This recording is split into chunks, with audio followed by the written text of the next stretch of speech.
Well, good morning, everyone, and happy Labor Day. Thomas Montgomery here. We get together with our distribution partners most weekday mornings at this time, right around 8 o'clock in the morning. And again, today is Monday, September 5th. Today's topic is an important one, but before we talk about the what, I want to spend a little time and talk about the why. Because I believe that if you understand the why, then the what becomes more relevant. And as our distribution partners, and most of you are white label partners, understanding the why is crucial to your success. So let's take a step back before we dig into the Collateral Support Program, which is our topic of the day. So what is it that you and I do? We help small businesses build their financial literacy. Number two, we help them build lender-compliant loan packages. And number three, we help them get credible enough for funding. I want to drill in on number three for a second. You're going to have lots of people. You should have lots of people that come to you and they want funding. They often need funding. But what does it take to get approved? What is it that it takes to be approved for a loan? Whether it be a car loan, a mortgage, a home loan, or as what you and I do together, a business loan. What does it take? What does it take to get approved? You have to meet the underwriting criteria. You have to be credible enough on paper. And when it comes to business funding, what you and I know and what you and I go out and hopefully we're out teaching and professing and improving the literacy of others, financial literacy, are the 3 C's, right? And so there's credit, there's capacity, and there's collateral. So different sources of capital have different underwriting criteria, and not all sources of capital look at all 3 C's. So that's why you and I like to start with building the loan package of the client so we understand what are their strengths to be able to determine where the funding should come from, and to evaluate, do they appear to meet the underwriting criteria? And if not, then that's really the secret sauce to this. And if I could make a little bell sound, ding, ding, ding, the secret sauce to what you and I do is we help people become credible enough on paper to get funding. And there's nothing gray or fuzzy or obviously illegal about it, but we have expertise. You and I have expertise, and we can take anyone and move them from not being credible to credible based upon those 3 C's. Now, again, do you need to have all 3 C's? No, we said you don't. Different sources of capital look at different underwriting criteria. But one of the 3 C's is based around collateral. And that is our topic today. You will likely run into many small businesses that has what's called a collateral shortfall. In other words, there's a disconnect between the amount of collateral they have and what they need. But again, I'm going to reiterate, and it may frustrate you, different sources of capital have different underwriting criteria. Is it true that some sources of capital do not care about collateral? Yes. That is true. But do traditional business loans look at collateral? Sure. Why is that? Again, we want to keep digging into the why. Well, why would a bank care about collateral? Well, if a bank is loaning money out to the borrower, and let's say that it's a working capital loan, so it's cash, $100,000, $250,000, it doesn't matter the dollar amount. If they're loaning cash out to the borrower, then collateral, is what protects the lender in case the borrower doesn't repay. So the lender has some ability to recoup that. Now, when you and I go finance a car, the car is the collateral, right? If we don't pay the car loan, what happens? Tow truck comes, middle of the night, they haul it off. Get a mortgage, a home loan. Don't pay your mortgage, what happens? They repossess it. Sheriff comes, knocks on your door, kicks you and your family out. A business loan is based upon working capital, just money. Well, they can't come get money that's probably already been spent. And so for larger business loans, they're typically going to be looking for collateral to be pledged. And so when clients don't have adequate collateral to pledge, it's okay. You and I have a fix for that. You and I have the ability to help clients address any of those 3 C's that they might have a shortfall. If they have a shortfall of credit, no problem. You and I can fix that. If they have a shortfall of capacity, which also means cash flow, no problem. We can fix that. And here today, we're talking about what happens if they have a shortage of collateral. The Collateral Support Program, we first started putting together back when I worked for the SBA. And I don't want to say it's magical because that sounds kind of hokey, but it's incredibly powerful because of the number of aspects that it assists with. So again, we'll slide down and look more detail, but the Collateral Support Program, in summary, helps clients with the following. We can eliminate a collateral shortfall, which means they have not enough collateral to pledge for the amount they want to borrow. So that's the first of which. Number 2, and I think each of these are equally important, but there's 3 huge benefits. And if you don't understand and can't reiterate these 3, you're dropping the ball. So it's my job to teach you, it's your job to understand it. So the first benefit, and we'll talk about how the Collateral Support Program works in a moment. Don't worry, there's more to it than just that slide. But the first benefit to the client is we resolve the collateral shortfall. And we defined a collateral shortfall as when the borrower does not have enough collateral to pledge to protect the lender for a working capital loan. So that's number 1. Number 2, which is often overlooked, is that you and I, through the Collateral Support Program, can resolve the liquidity issues of a client.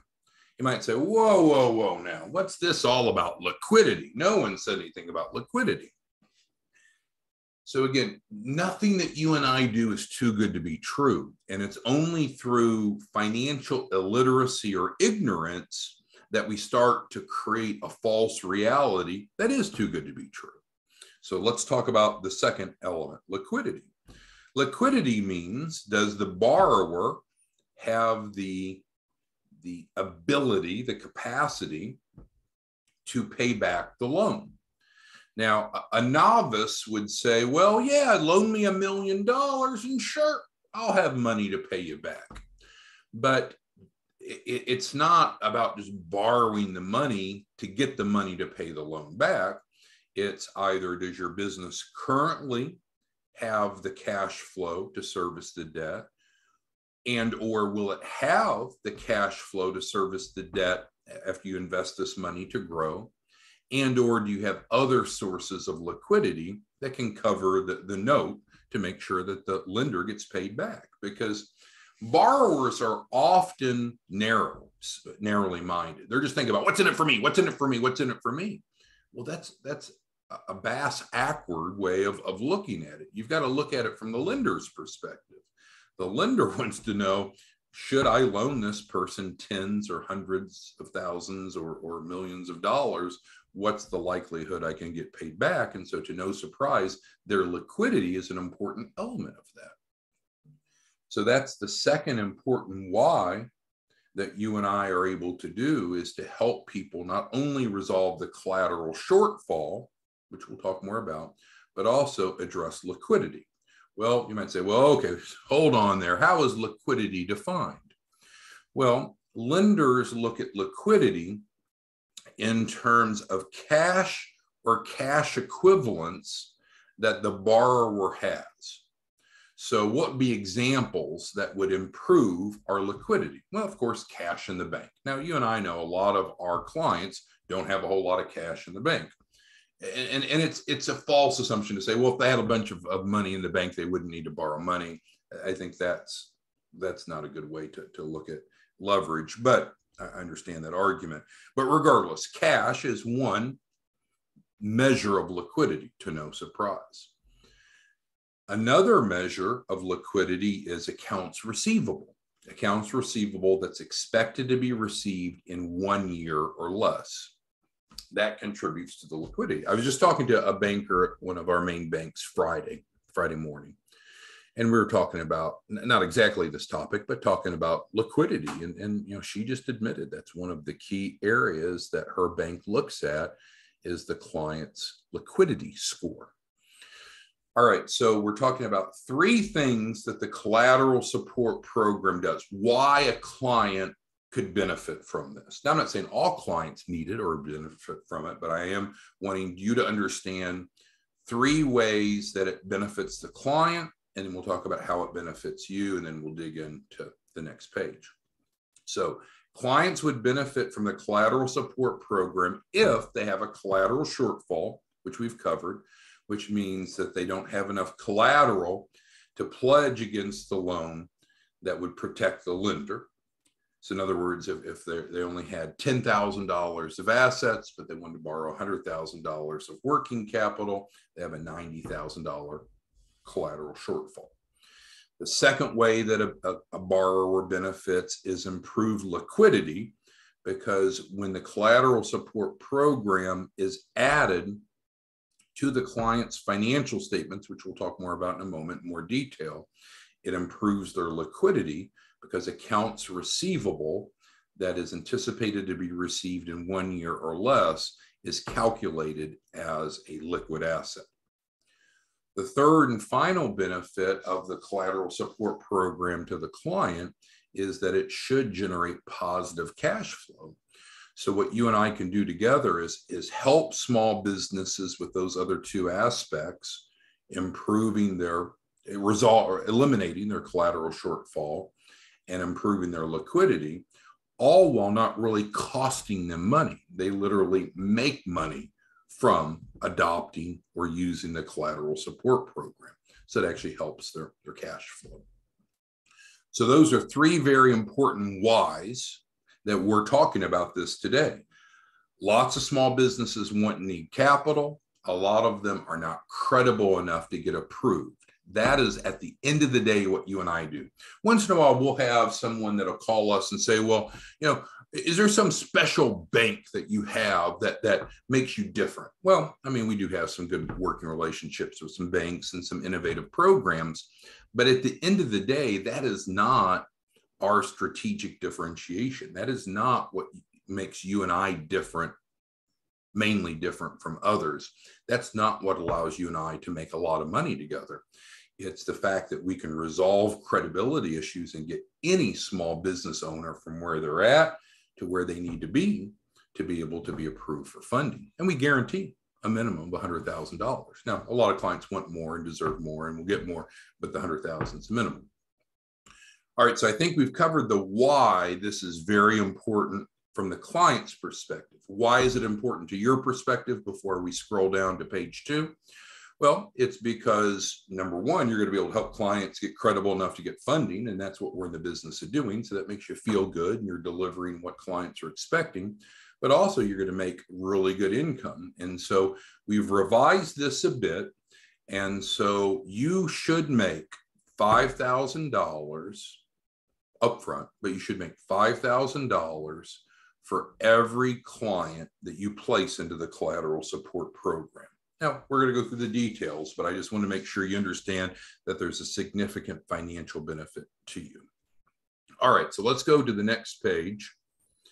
And this is where we describe the Collateral Support Program. So let's read through it. And then as you have questions, comments, or concerns, we'll dig in.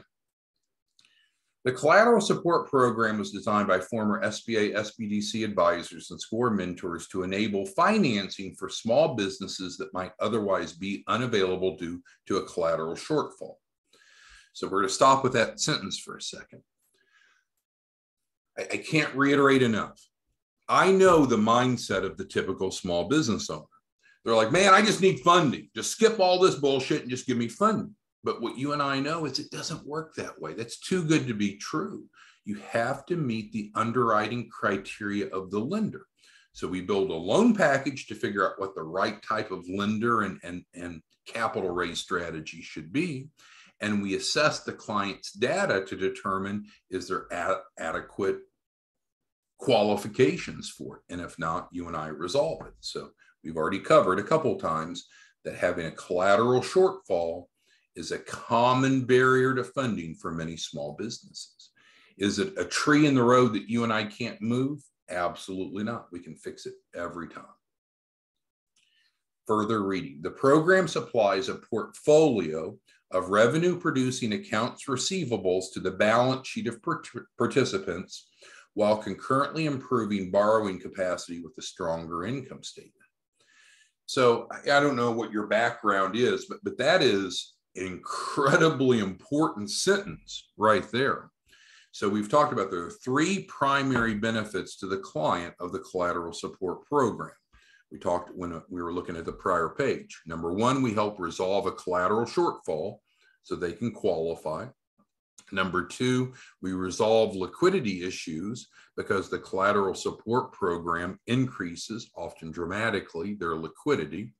And then thirdly, it's revenue producing. So instead of it costing them something over the lifespan, they actually make money from it. All right, so collateral is often required by lenders offering small business loans.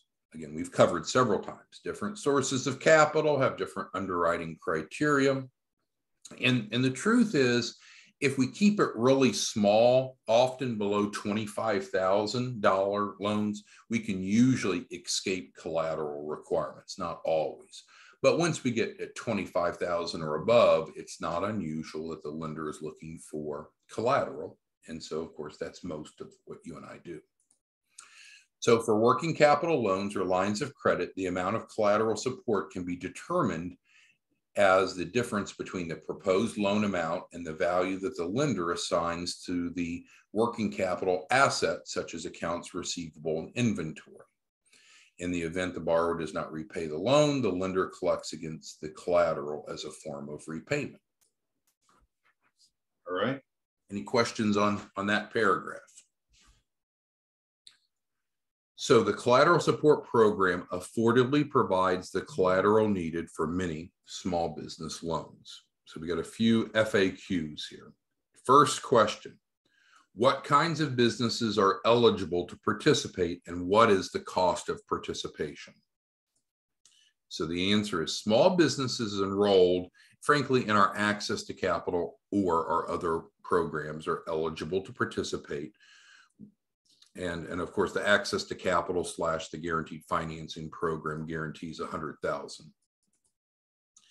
The second part of the question is, what is the cost to be able to plug into the Collateral Support Program? And this is important because you need to know what the cost is, because that's what you would be collecting from the client.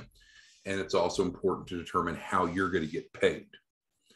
So reading on, to determine cost, a calculation is needed to determine the amount of collateral shortfall that a client has and what is needed. So normally when we look at the client's personal financial statement and or balance sheet, PFS is, and we talked about this on Friday's training, the PFS is about the individual, the balance sheet is about the business itself. It's those numbers that let us know, do we have a collateral shortfall? Once the shortfall is known, we can put together a portfolio of valid income-producing accounts receivables that will be transferred to the client and reflected on their balance sheet. So reading between the lines, what does this mean? We're literally putting together a portfolio of accounts receivables and putting it on the client's balance sheet. So that makes their balance sheet look stronger. It also makes their personal financial statement look stronger. Kind of get a 2-for-1 benefit. Well, why is that? Well, you probably remember on Friday's training when we went through and talked about PFS's personal financial statements, we understand that the personal financial statement includes the calculation of the value of the stocks and bonds that the individual owns. Well, of course, they own their company, at least partially. And so, the more valuable that their company is, the more value that shows on their PFS, and that increases their net worth. So we're typically selling the collateral support program for 10% of the value of the collateral transferred. So we've changed this up a little bit to make it easier to work with. And so essentially, we'll sell it to you for 5 cents on the dollar, and then you can mark it up from there. Typically, you'll sell it at 10 cents on the dollar. So let's work through the numbers. We've got Frankie on here. So let's say Frankie has a client, and the client is looking to borrow. We'll just use nice, even round numbers. Client wants $100,000 of working capital. Well, we look at their balance sheet, and let's say, we'll just using real round numbers. There's nothing on the balance sheet. It's a startup business. There's essentially nothing on the balance sheet, no assets. Well, then that small business has a collateral shortfall, doesn't it? They want to borrow $100,000, but they don't have any assets to pledge against it. So they have a $100,000 shortfall. So Frankie and I could then help that client buy a portfolio, what we call the Collateral Support Program. The client is going to pay whatever Frankie wants to charge, but let's say Frankie charges 10 cents on the dollar. So the client pays $10,000. Oh my gosh, $10,000. Hold on, we'll make sure you understand that that's a great deal for them. But yes, the client would pay $10,000, Frankie would pay us $5,000, and Frankie would make $5,000 profit. So let's get back over the hurdles. Like, oh my gosh, we're going to ask someone to pay $10,000. Well, let's look at what they're getting. They're truly buying receivables that are worth $100,000. It's like you and I saying, well, I'll sell you this piece of land. It's worth $100,000. Are you willing to pay $10,000 for it? That's a great deal. And it is a great deal. So they're paying 10 cents on the dollar or less, because you'll determine the price. But let's just assume that you're paying us 5% and you're selling it at 10%. So, and of course, financing can be arranged for the $10,000. They don't have to pay that out of pocket. But regardless, so they're getting a great deal. It's 90% off sticker price if you want, right? If you went into Best Buy and they had a TV that was 90% off, is that a good deal? Sure. If you went into Walmart and it was 90% off a loaf of bread, is that a great deal? Of course. I mean, 90% off of market value or of collateral value is huge. So we can help them set up financing, of course, so that way they're paying and you're getting paid in advance. But then we also talked about this is going to improve their credibility for funding by adding assets to the balance sheet, going to improve their liquidity, which is a great concern of the lender. And we're also going to help them liquidate it so they make more money. So if they spent 10 cents on the dollar, but we help them double, triple, quadruple their return, they've essentially got all the benefits for free. So, so I think David has a question on that. So what does that mean? Well, so let's say that Frankie's client buys a portfolio for a $100,000 portfolio, pays Frankie $10,000, which can be financed, for 10 cents on the dollar. Frankie keeps half, 5%, and pays us our half, 5%. So now we're going to help the client put that on their balance sheet to resolve the collateral shortfall. It's going to help improve their liquidity so they qualify for the funding. And then thirdly, we're going to help them liquidate. In other words, collect. So just like, let's say that you went and bought a lawn care company, and that lawn care company had contracts with HOAs and with commercial office buildings, and those people haven't paid for the lawn care services provided. One of the things that you would do is try to collect the money that's owed to that business.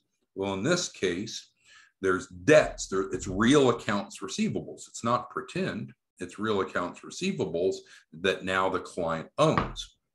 So the client can either collect it themselves, use a collection agency, use litigation, which is what we'd recommend, but they're literally collecting that money. Now, will they collect 100 cents on the dollar? Will everyone that owes money in that portfolio pay? Yeah, probably not. Will they be able to collect more than 10 cents on the dollar? Probably so. which means they're essentially making money while getting the other benefits. How is collateral income producing? And this is kind of what we were talking about a moment ago. So all portfolios are created with one or more accounts receivable files with monies owed and contractual terms stating daily late fees. So what's even better is that most of these accounts receivables in the portfolio are set up with $50 a day late fees. And so let's say it's one file in the portfolio that Frankie's client has bought. Well, at the end of 1 month, just assuming there's 30 days in a month, 30 times 50 is 1,500. So that client's receivables has increased by 1,500. They're literally, the amount that's owed is growing, not exponentially, but significantly. And so that growth can be reflected as income on the business's income statement, profit and loss, using the accrual method of accounting, which we can help them with if you're not familiar with it. Is financing available? Absolutely. We have guaranteed financing for collateral. Now, the client's going to need to pay at least $1,000 down payment, which is essentially 10%, because if they're paying 10 cents on the dollar, let's say that the typical portfolio is 100,000, so they're paying 10,000. Frank, you're keeping half that, 5,000, and then we make 5,000. The client will need to put at least $1,000 down for us to put the paperwork together and transfer. Now, talking about paperwork, all of this is documented to the nth degree. We sold portfolios to law firms, right? So very sophisticated buyers. Now they're buying multi-million-dollar portfolios. Alfred, who's not on here right now, he's getting ready to buy a $10 million portfolio from us. So a lot of times these are really big numbers. What we're doing though is breaking it down into small pieces so it can help the typical client. But yes, if the client doesn't have the 10,000 to pay you, of which you would keep 5,000 and forward 5,000 to us, then 1,000 can be paid and we can finance the rest with no minimum credit score and just stated income, no verifiable income necessary. In other words, guaranteed financing. I think we've covered this, but we'll revisit it once again. So why would a business want to participate? Well, lenders, obviously, many, not all, want to protect themselves by requiring collateral in case the borrower doesn't repay as agreed. And many small businesses don't have the collateral necessary. So you and I are solving that problem. So specifically, the Collateral Support Program uniquely provides income producing collateral for a small fraction of the book value of the underlying assets. And I didn't mention, but those assets can also be resold or collected on. Now, while those assets are being pledged as collateral for the business loan, we normally wouldn't resell it. That's like if you went and bought a car and then you kept it for a year and now you're ready to go trade it in. If you trade it in, the underlying note has to be paid off before the title can be transferred on. So number one, we couldn't have an outstanding financing and someone sell it. They would have to pay off the balance owed at the time of resale. But the point I was specifically on is if they've pledged this AR as collateral, then the lender wouldn't say, oh, well, just go sell your collateral and leave the loan open. So we're typically not going to be able to resell it while the loan is outstanding, but it certainly can be collected on, right? Who would expect a company to not attempt to collect accounts receivable? Let's go back to the lawn care service, right? If we have an HOA that owes us lots of money, we pledge that accounts receivable for a loan. Do you think the bank would say, oh, well, don't try to collect the money? Of course, they understand that normal business operation is to convert AR into cash. So that's okay. What sizes of loans can be obtained? The Collateral Support Program provides flexible amounts. Typically, we don't do portfolios less than 100,000. We could be flexible if needed, but 100,000 is the normal, but it could be much larger. Again, the deal that Alfred's doing is 10 million almost always when we're selling portfolios to banks, they're multi-million dollars, but 100,000 matches pretty nicely with our guaranteed financing program. And then, of course, you have our contact information. So let me shrink this down and let's get into your questions. So this may be a bit foreign to you, but this is incredibly, incredibly important. Why is it important? Because what you and I do is real and it's needed. We help small businesses get credible enough for funding. Just the fact, I'll give an example, and I probably shouldn't, but we have a client that was referred in by one of our key referral sources. And this client is high profile. The client is not credible enough on paper. So this client's heavily involved in the African-American community, heavily involved with a number of philanthropic organizations and activities. I mean, just a really, really good person. She's wonderful, grade A. But on paper, she's not credible enough to get funding. And that referral source almost was insulted. It's like, how can she not be qualified for funding? It's just numbers, right? She's not. We need to work with her just like we would anyone else. Just because you're really famous or well-known doesn't make you credible on paper for funding. That's craziness. So it comes down to the 3 C's. Now, do all sources of capital require all 3s? Of course not. We've discussed that. But if we're going after traditional bank term type loans, then collateral is incredibly important. So we've got to get away from the emotion of this. What you and I do is real, it's important, it's credible, it's valuable, and it works.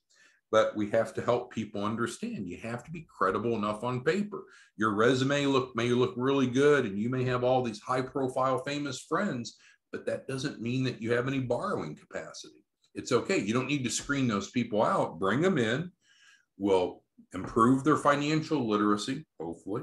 We'll build their loan package as long as they participate. We'll figure out where they're at and what needs to be done to get them from here to there. That is the secret sauce of what we do. We don't just take people where they're at and say, this is all you can qualify for. Instead, we help them get from where they're at to where they need to be. I hope that's sinking in, because that's powerful, that's important, and that is what's needed. All right, so DeWood asks, if a client's personal credit needs attention, will this collateral get their business funded? Well, sure, there's different C's, and what we've said is you don't have to have all 3 C's. Different lenders look at different things, but this is very important, but it's separate from credit. You know, we're talking about a different C right now. We're talking about collateral with the spillover effect to liquidity. All right. Frankie says, fantastic tool. I agree. And this is, if you don't look at this and see how powerful it is, I'll take the blame. But I think you're really missing on something, because what you and I are doing is legally and ethically and morally and effectively moving people from not being qualified for funding to being qualified. A lot of the people that come to you, that come to us initially, are not qualified. If they were already qualified, many of them would just go get funding. They wouldn't be signing up with you.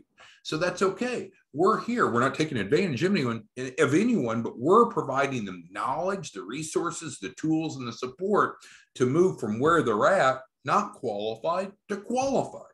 That is our secret sauce. That's what you and I do. We can help people with all 3 of the C's. If their credit's jacked up, we can help them, whether it be personal or business. If their collateral is insufficient, they have a shortfall, we can fix it. I just showed you how, and it'll make them money. It won't cost them money over time. And third is, if they have a capacity, a cash flow issue, we can fix it. You're going to have a lot of people that come to you that's just broke, and they think they're just going to borrow their way out of being broke. Very difficult to borrow your way out of being broke.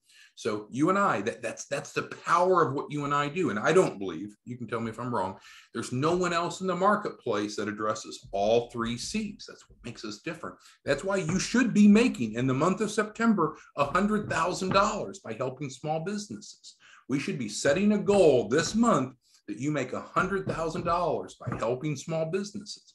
We want to do that over a 12-month period. That's over 7 figures, 1.2 million technically. gross income. So what we do is powerful, it's real. And again, I've got the paperwork here on my desk from a recent deal where we sold a collateral support program to a large, sophisticated law firm out of Austin. If this wasn't real and true and accurate and valid, do you think law firms, big law firms, would be buying these portfolios from us? Of course not. All right. So Jose asked, is it fair to say that the collateral support program can be a secondary product of the exit? Well, I guess he's seeking how to place it. If I were you, Jose and others, I'd be going out to the marketplace with the desire to help small businesses, and probably you're helping them initially either with the SBA funding program or the guaranteed financing. Those are the two most popular offerings we have.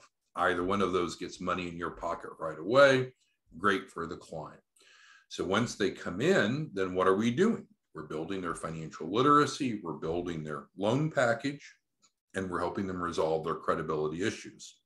So getting to Jose's point, I wouldn't, and you're probably a better salesman than I am, Jose, but I wouldn't go to the marketplace and just try to sell the collateral support program. That's not its intent. Could you do that? You could, but that's not what we're talking about here. Instead, this is a resource for people that are going through the capital raise process that has a collateral shortfall. And it's not like something that you and I make up. It's like, well, you ever go to a mechanic and they tell you need to have something fixed and you're wondering, I wonder if I really need to have that fixed, or if they're kind of fibbing a little bit. Well, and what you and I are doing, there's no room for fibbing, right? We're collecting from the client what? Their personal financial statement, and also in many cases their balance sheet. Those numbers that we're collecting from the client, and we can help them improve it and make sure it's accurate and well presented. But regardless, those are numbers from the client. So this is never, never, never a case where we're just making up a problem to offer a solution to make money. What we're specifically doing is addressing not only the liquidity issues we talked about, but primarily the collateral shortfall. So in that being said, the process is going to be very organic. All right. The client signs up for SBA Express or the guaranteed financing. So now we're going through the process, we're collecting the data, and if we see that there's a problem, then we need to alert them of that problem and either find a source of capital that's no longer applicable to, or solve the problem. And so if they're looking for a larger business loan, collateral is often, not always, but often going to be an instrumental element. And so using the numbers on the paper, you and I can very clearly see if there's a collateral shortfall, and then we can offer to help them resolve it. So it's nice. It's real. It's not like we're just trying to come up with things to sell or upsell a client. It's not that at all. But what you and I want to do is get them funding. How do they get funding? This is where we started our call almost 40 minutes ago. How do we get clients funding? By getting them credible enough on paper to meet the underwriting criteria. So this is a valuable resource to make that happen that can put plus or minus $5,000 in your pocket up front each time. And I realize that most of you make a lot of money, and an extra $5,000 a client doesn't matter, but this is extra income. So this doesn't replace the other income that you would have already made from the client. You're providing another problem. It's just like if you went and bought a new car from the car dealership, and then you went back in and said, hey, I want to upgrade my tires and wheels. So that's the client's choice if they want to upgrade their tires and wheels, but is there going to be profit generated from that? Often a lot. So in the collateral support program, are we saying clients must do this? Of course not. But if they have a collateral shortfall, we need to do something about it. We can't ignore it. Can't be an ostrich, put our head in the sand. We either need to fix the problem or adjust our capital raise strategy where collateral is no longer an issue, right? Okay, thanks for everyone's participation on this Labor Day. Anyone else have any questions, comments, concerns, on the Collateral Support Program. All right, Samuel's asking the most basic question, which I didn't address, is he's like, okay, I've got a client that needs this. What now? Well, what we can do is I would just recommend reaching out to us. And what we can do is get everything we do is in writing. We can get the Adobe packet over to the client. And these are actually the first 2 pages of the Adobe packet, by the way, but there's subsequent pages, which is actually the debt portfolio purchase. So we can send that to the client. We can copy you on it, of course, via Adobe. The client will fill that out, and then you'll collect the money from the client for the purchase. And if they need financing, they still need to go ahead and pay their first $1,000 up front, but then we can set up financing for the balance if we need. But once that's set up, then the short answer to his question is then we're going to transfer those assets over to the client, put them on the client's balance sheet. So now the collateral shortfall is gone. So now the liquidity issue is resolved. And then we'll also work with them to liquidate that, because we want them to be able to generate positive cash flow when we talk about it being income producing. Collis is asking about numbers. And so, yes, I mean, there's different revenue streams from each client, depending upon which program, but Collis is talking about the guaranteed financing. So in the guaranteed financing, normally you're collecting a $2,500 refundable deposit when they enroll. And so, of course, as a white label partner, you can make that more or less, but let's just say it's $2,500. And then you're getting a performance fee off the capital raised. Most of you are doing 10 to 20%. Let's just do 10% for an easy number. So 10% of $100,000 capital raise, Collis puts another $10,000 in your pocket.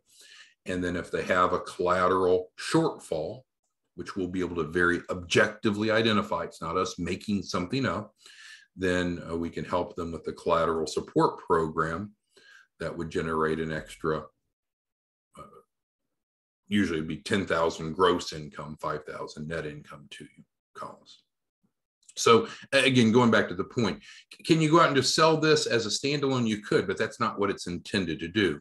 This is meant to be a resource for clients that are going through our capital raise process that we identify that have a collateral shortfall to resolve it. All right, Joey's asking, Joey's asking, well, what if the client doesn't want, they have a collateral shortfall, but they don't want the collateral support program? Well, they're not required to do that, but there's a couple options, right? They can go find some collateral somewhere else to add to their balance sheet to resolve the collateral shortfall. So it would be alternative number 1.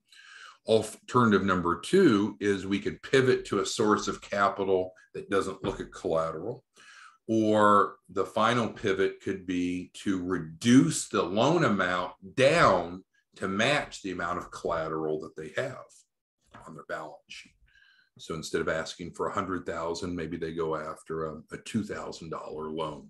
I mean, that's a dramatic decrease. It's not going to be very attractive, but if it's going to be a funding source that needs collateral, then of course we've got to bring equilibrium to the transaction.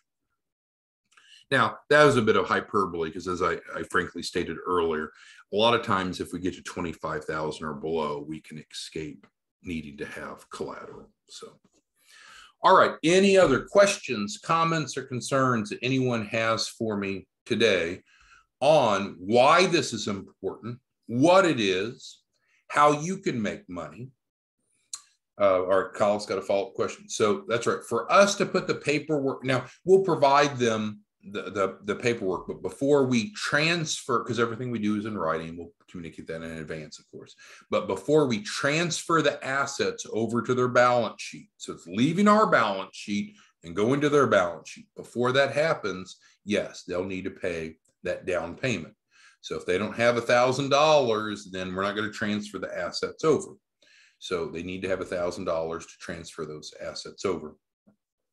Beyond that, then if they need to finance the rest, we can help them finance the rest. That's a correct statement. But, you know, if they're, and I don't want to say this insensitively, But if they're so broke that they can't afford $1,000 to put down on a $100,000 portfolio, it's like going in and when I bought the S560 for my wife, so went into the Mercedes dealership. So that's a really beautiful car in the showroom floor. Can you get it off the showroom floor so we can drive it?